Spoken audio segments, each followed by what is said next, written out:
मैं doctor ji are Patle, शासकीय जयाचल उदय नवीन कन्या महाविद्यालय जांजगीर। आज हम एम.कॉम थर्ड सेमेस्टर विज्ञापन एवं विक्रय प्रबंध विषय की यूनिट 2 विज्ञापन प्रतिलिपि एडवर्टाइजिंग कॉपी के संबंध पे चर्चा करेंगे। तो सबसे पहले हमको ये जानना है कि विज्ञापन प्रतिलिपि होता क्या चीज़ है। तो विज्ञापन प्रतिलिपि है क्या चीज़ है। विज्ञापन प्रतिलिपि का अर्थ विज्ञापन के उस अंश से होता है जिसे पढ़ा जा सके। इसकी विषय सामग्री एक शब्द की हो सकती है अथवा हजारों शब्द की भी हो सकती है। तो इस तरीके से ये प्रतिलिपि में पहले लिख लेना, यही विज्ञापन की प्रतिलिपि कहलाता है। आगे हम चलते हैं, विज्ञापन प्रतिलिपि के कौन कौन से अंग हैं, अर्थात इसमें किन किन बातों का होना आवश्यक होता है। तो सबसे पहले हम पिछले अध्याय में भी हमने इसको पढ़ा है कि विज्ञापन के मुख्य अंश हैं, मुख्य शीर्षक, इसमें हेड बड़े अक्षरों में होनी चाहिए। इसके बाद में फिर आता है उपशीर्षक। इस उपशीर्षक के अंतर्गत ये हेड से कुछ छोटे अक्षरों में लिखे जाते हैं और इसमें विज्ञापित वस्तु की मुख्य गुणों का आदि का वर्णन किया जाता है यहाँ पर।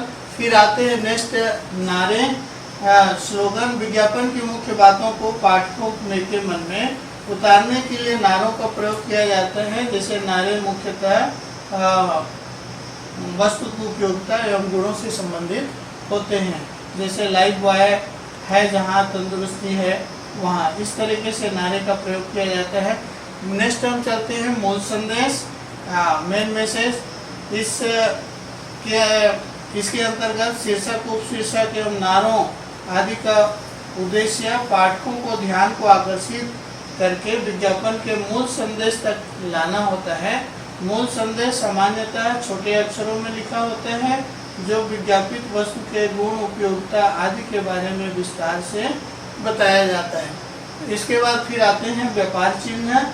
व्यापार चिन्ह विज्ञापित वस्तु के परिचय कराने के लिए व्यापार चिन्ह के नाम से विज्ञापन किया जाता है, जिससे कि ग्राहक व्यापार चिन्ह से वस्तु की मांग कर सकता है। जैसे गाय छाप, साबुन, घड़ी छाप, सोडा आदि। इसी तरीके से आगे आते हैं विक्रय मूल्य। वस्तु का विक्रय मूल्य उन वस्तुओं के विज्ञापन में होता है जिससे कि ग्राहक अपनी क्रय क्षमता का अनुमान लगा सके। नेक्स्ट हम चलते हैं कूपन।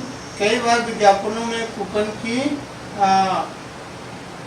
छाप रहती है। यह विधि उस समय प्रयुक्त की जाती है कि जब उत्पादक अपनी वस्तु का संपूर्ण विवरण विज्ञापन में नहीं दे पाता है। इसके बाद फिर आगे चलते हैं विज्ञापक का नाम एवं पता, और इसमें अंत में विज्ञापक का नाम पता भी दिया जाता है। जैसे उत्पादक हिंदुस्तान लीवर लिमिटेड यदि वस्तु का विक्रय थोक एवं फुटकर में करता है और सभी विक्रेताओं और उपभोक्ताओं को किया जाता है, तो नाम के साथ पूरा पता भी देना अनिवार्य होता है। तो इस तरीके से विज्ञापक का नाम पता आवश्यक होता है। नीचे में विज्ञापन की प्रति के कितने प्रकार हैं, इसको हम विज्ञापन प्रतिलिपि तैयार करते समय कितने तरीके से इसका निर्माण किया जा सकता है, ये इसमें दिखाया गया है। इसमें पहला आपका है सूचनात्मक प्रति, डिस्क्रिप्टिव कॉपी।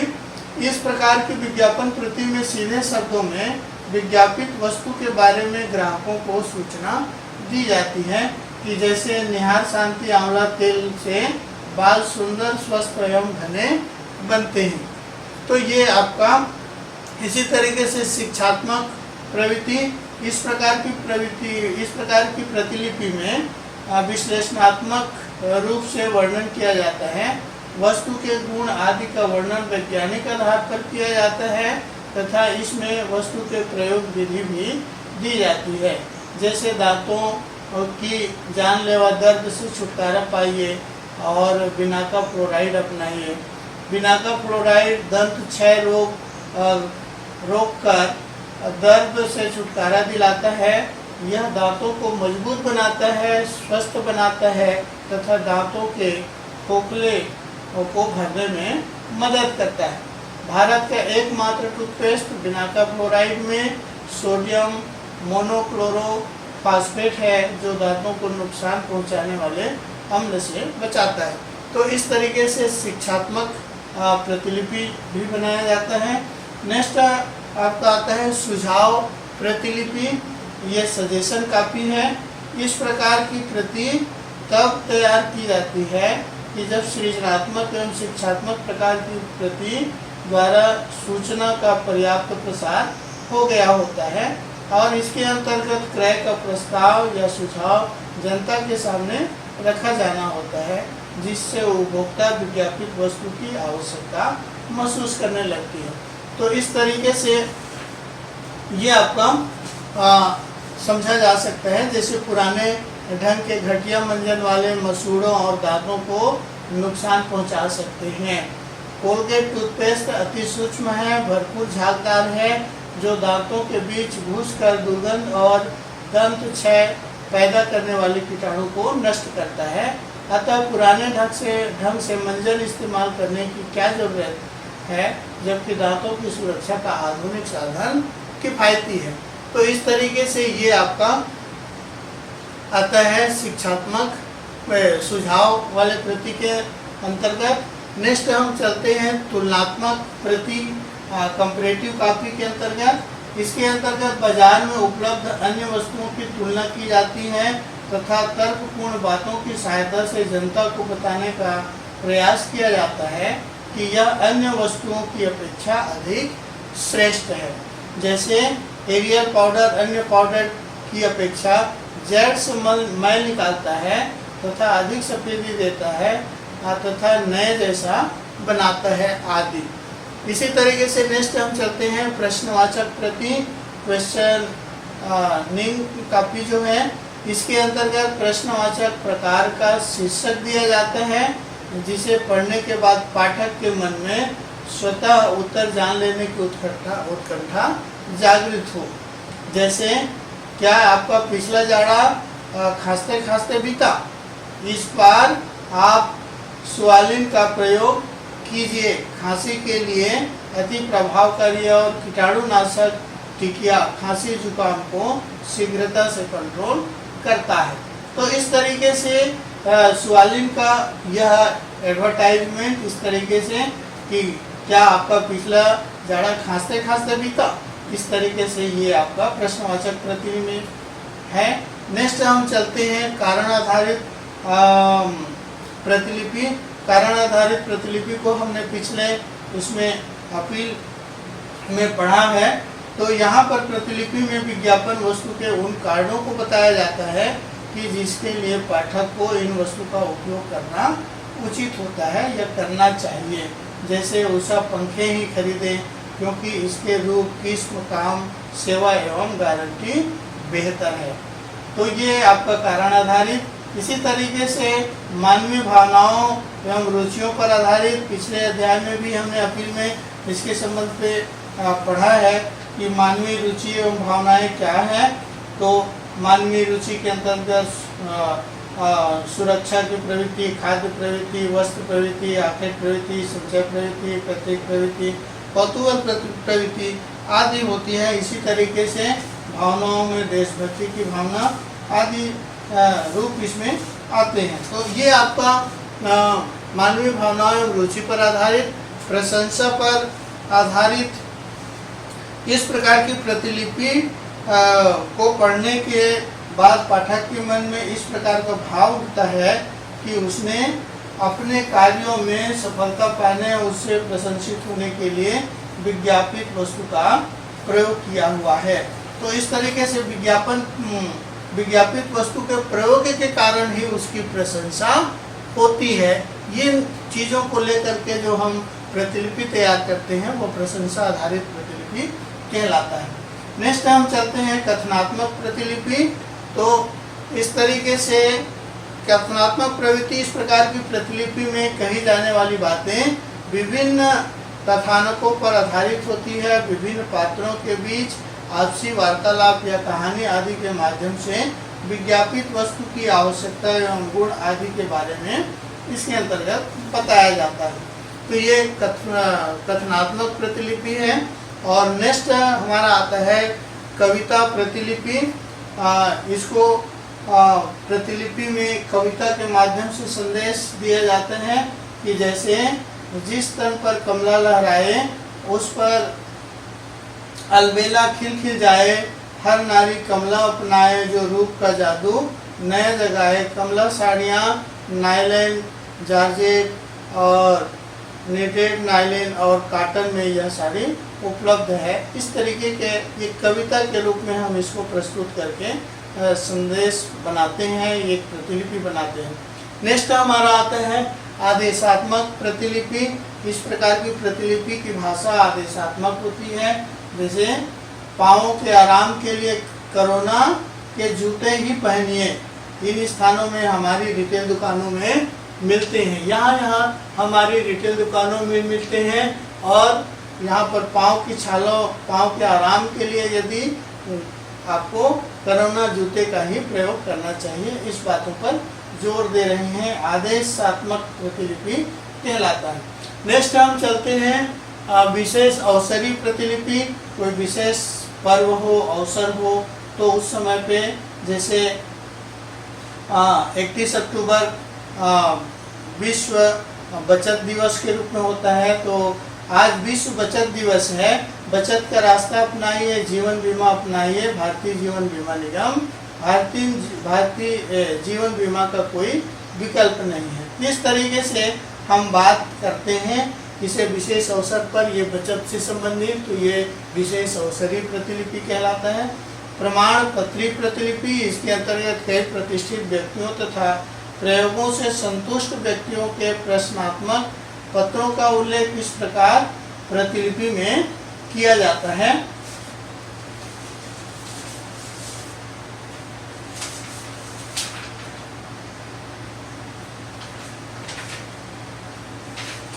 जैसे मैं 40 वर्ष के से कोलगेट टूथपेस्ट का इस्तेमाल कर रहा हूं तथा 76 वर्ष की उम्र में भी मेरे दांत मोतियों की तरह सफ़ेद चमकदार, स्वस्थ तथा उनकी जड़ें मजबूत हैं। तो इस तरीके से विभूति बोस कलकत्ता या जो भी व्यक्ति इसको प्रमाण पत्र के रूप में प्रस्तुत कर रहा है, एक प्रमाण दे रहा है, तो ऐसे चीज़ों को लेकर के जो प्रतिलिपि तैयार किए जाते हैं, ये विज्ञापन प्रतिलिपि।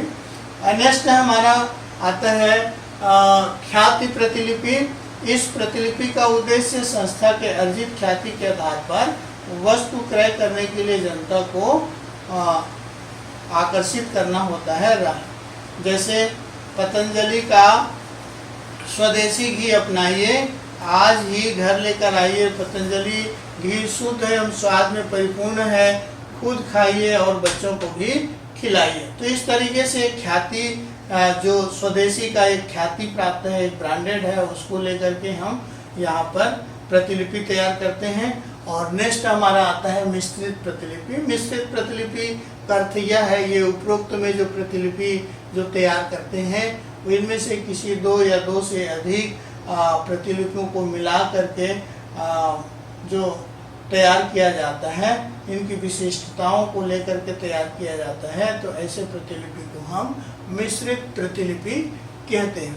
आगे हम चर्चा करते हैं इस विज्ञापन प्रतिलिपि के अंतर्गत कि विज्ञापन प्रतिलिपि में कौन कौन से गुण होने चाहिए जो एक प्रतिलिपि को अच्छी सुंदर बनाती है। तो अच्छी प्रतिलिपि के आवश्यक गुण ये हमारे पहला है आपका ध्यान आकर्षण करना। प्रतिलिपि ऐसा हो को जो इसको देखते ही लोगों के मन में, पाठकों के मन में उसका ध्यान आकर्षित हो, तो इस तरीके से रोचक होना चाहिए। नेक्स्ट है रुचि उत्पन्न करने वाला हो, कि उसके प्रति लोगों का आकर्षण पैदा हो, लोग उसको बार बार सुनने की रुचि रखते हों। इसके बाद में फिर तीसरा इच्छा की तीव्र करना, माने ऐसा प्रतिलिपि बननी चाहिए कि जो आपकी इच्छा को उत्तेजित करे, उसको प्रबल बनाए। तो इस तरीके से प्रतिलिपि होनी चाहिए। और नेक्स्ट इच्छित उद्देश्य को पूर्ण करने की एक करने वाला होना चाहिए। जैसे आप किसी चीज़ की इच्छा भी पैदा कर रहे हैं तो उसके लिए आप जो है उस उद्देश्य को कैसे पूर्ण कर लिया जाए, इसका भी कुछ सॉल्यूशन देते हुए हमारी प्रतिलिपि तैयार होनी चाहिए। जैसे आप टीवी लेना चाहते हो तो टीवी के लिए आप मार्केट में आपको लोन देने के लिए बहुत से लोग तैयार हैं, तो वो कौन कौन से हैं इसको आप ऐसा भी दिखा सकते हैं। तो ये इस तरीके से प्रतिलिपि के आवश्यक गुण होनी चाहिए। नेक्स्ट हम चलते हैं कि अच्छी प्रतिलिपि के कौन से आवश्यक तत्व समावेश होना चाहिए, उन बातों को हम यहाँ पर चर्चा करेंगे। तो यहाँ ध्यानाकर्षण होना चाहिए, माने लोगों को कि ध्यान को आकर्षित करने वाला प्रतिलिपि होनी चाहिए। स्मरण में शीघ्र बैठने आने वाला होना चाहिए, याददाश्त में हमारा वह तुरंत माने रहे बैठ जाए दिमाग में, ऐसी स्मरण कारक हो। सुझाव तत्व हो, उसमें ऐसी प्रतिलिपि हो कि जो ग्राहक को, जनता को, पाठक को सुझाव के रूप में भी वह दे रहा हो, उससे भी कुछ सीख मिलता हो, उसकी जानकारी मिलती हो, ऐसी प्रतिलिपि हमारे इसमें विज्ञापन की होनी चाहिए। इसी तरीके से विश्वास तत्व, जिस वस्तु का हम विज्ञापन कर रहे हैं उसकी प्रतिलिपि बना रहे हैं, उसमें विश्वास के तत्व सम्मिलित होने चाहिए ताकि पाठक का उसमें विश्वास बन सके। और नेक्स्ट हम चलते हैं भावनात्मक तत्व। हम बहुत सारे हमारे देश विविध संस्कृति और भावनाओं का देश है, तो इस तरीके से लोगों की हमारे भावनाओं को भी ध्यान में रख करके उनकी तत्व को सम्मिलित करके होना चाहिए। जैसे देशभक्ति की भावना, शिक्षा की भावना, पैतृक भावना आदि बहुत सारी चीज़ें इसमें भावनात्मक तत्व में आते हैं। तो ये आपका होना चाहिए। रुचि का, फैशन का, तो ये इसको लेकर के होनी चाहिए। नेक्स्ट है शिक्षा के तत्व, जिसका हम विज्ञापन कर रहे हैं उसमें शिक्षा के तत्व भी निहित होने चाहिए। उसका उपयोग कैसे करना चाहिए, उसमें उसको जानने से हमारे मन में और क्या ज्ञान की प्राप्ति होती है, तो ये चीज़ों का विशेष रूप से ध्यान होनी चाहिए। प्रवृत्ति की बहुत सारी प्रवृत्तियां हैं हमारे इसमें, तो उन प्रवृत्तियों को भी हम पिछले अध्याय में जिसकी चर्चा कर चुके हैं, जैसे सुरक्षा प्रवृत्ति, खाद्य प्रवृत्ति, वस्त्र प्रवृत्ति, आक्षेप संचय प्रवृत्ति आदि बहुत सारे प्रवृत्ति तत्वों का भी ध्यान रखा जाना चाहिए। आगे हम चलते हैं, अगली बातें होती हैं विज्ञापन प्रति निर्माण करने में प्रमुख रूप से हमें किन किन बातों को ध्यान रखना चाहिए, सावधानी रखनी चाहिए, जिससे हमारा विज्ञापन पर किसी प्रकार की कोई प्रतिकूल प्रभाव न पड़े। विज्ञापन हमारा एक ऐसा हो जो अधिक से अधिक लोगों को आकर्षित कर सके, हमारी वस्तु की ओर प्रेरित कर सके। तो इसमें पहला आता है कि विज्ञापन ऐसा होना चाहिए कि यह बहुत बड़ा नहीं होना चाहिए और बहुत छोटा माने बहुत भारी नहीं होना चाहिए, बड़ा नहीं होना चाहिए, यह संक्षिप्त होना चाहिए और लेकिन सारगर्भित होनी चाहिए कि जिससे पाठक के मन में या दिमाग में घुस सके। नेक्स्ट हम चलते हैं रुचिपूर्ण भाषा होनी चाहिए। विज्ञापन प्रतिलिपि जो बनाया रहा है उससे उसकी भाषा जो है रुचिकर होनी चाहिए, भाषा में सरलता होनी चाहिए और नेक्स्ट वास्तविकता का वर्णन होना चाहिए। उसमें जो वर्णन हम कर रहे हैं, जो उसकी विश्लेषण करते हैं, तो उसमें विश्लेषण जो होना चाहिए वो वास्तविकता पर आधारित होनी चाहिए। नेक्स्ट मौसम के अनुकूल, यहाँ गर्मी का मौसम है तो यहाँ पर आपका विज्ञापन जो है कोल्ड से संबंधित ही होनी चाहिए।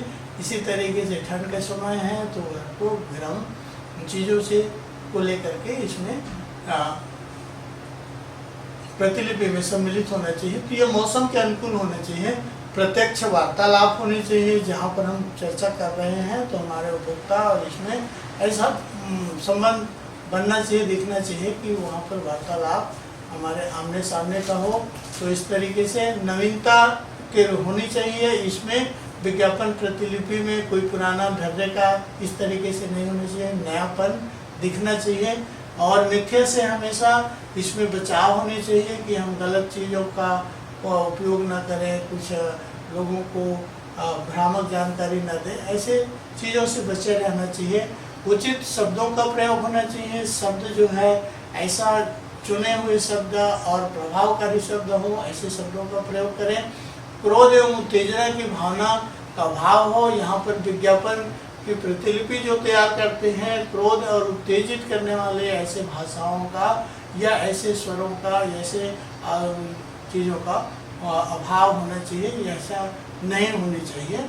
नेक्स्ट हम यहाँ विज्ञापन प्रतिलिपि जो है वो सत्यता पर आधारित हो, सत्य चीज़ों को विज्ञापित कर रहा हो।